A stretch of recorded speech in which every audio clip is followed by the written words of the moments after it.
very experienced as a coach and credits his success to the great mentors that have helped him.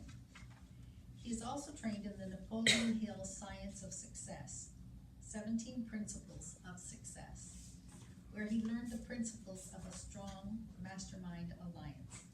He's working on two pathways, dynamic leadership and motivational strategies. Today, Vic will outline the support and inspiration he has received from his mentors. He will also touch on the power of a mastermind alliance and how we can all use these ideas. Mentors and the power of a mastermind alliance. Please welcome Vic Lindell.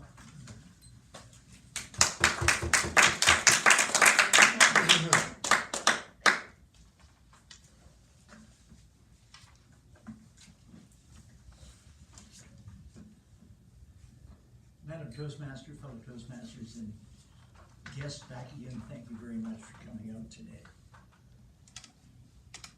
When we talk about mentors, the first thing I'd like to talk about is the power of a mastermind alliance. In Napoleon Hill's book, Think and Grow Rich, or the 17 Principles of Success, he refers to 17 principles that make a difference in your life. The first one is to have a major definite purpose. Yes, we need a major definite purpose. But the one that I want to talk about today is a mastermind alliance, where you join the minds of one or two or three more people, and you operate as one, where you help each other and work together. It's a very powerful concept, and he goes through and says there's certain rules that you might like to apply. One of the rules that I like is set time, set place, set agenda. Simple rule. But that allows you to make sure that you're going to meet on a regular basis and support each other. The Mastermind Alliance principle has worked very well for me, as well as the mentoring principle. One of the Mastermind Alliances that I've worked with is Dr. George McMaster. And it was incredibly exciting to see us work through developing the book, Endpoint Vision and Beyond. We met on a regular basis and we shared ideas. George did the writing, I did the talking and negotiating through the principles. But by doing that, we were able to create a book that talked about the principles that I used in my coaching.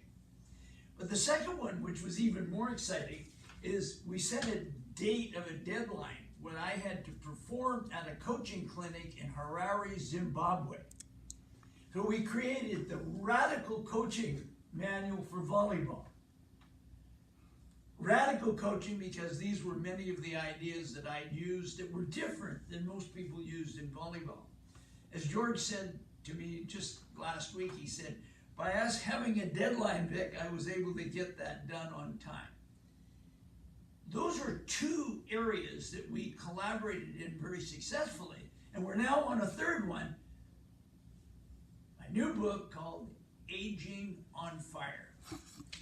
We want to make a contribution to society, and George and I meet every Thursday at exactly 8 o'clock to discuss how we'll propagate that philosophy.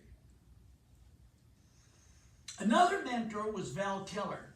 Val Keller was the U.S. National Women's Coach. He was also the U.S. National Men's Volleyball Coach. And in that role, he introduced me to the power of making connections around the world. The more people that you can learn to associate with,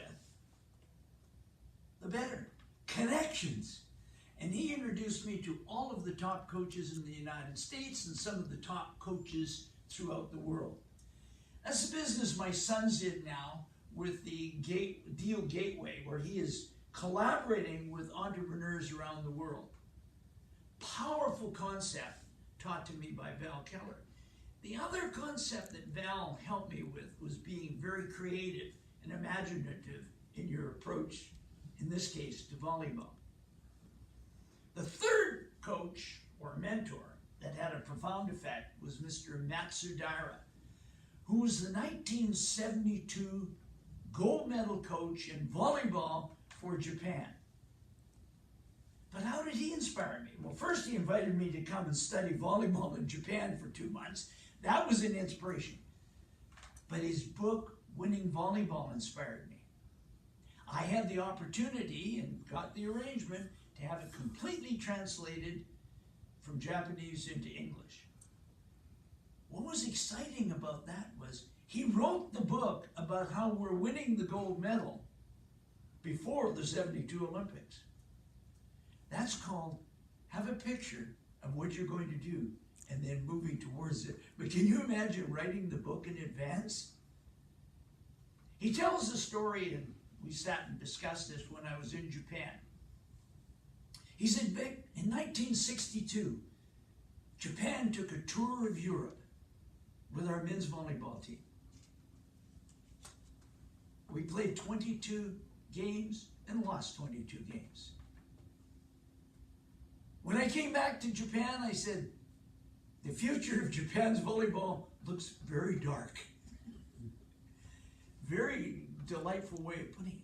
He said, unless we do something differently.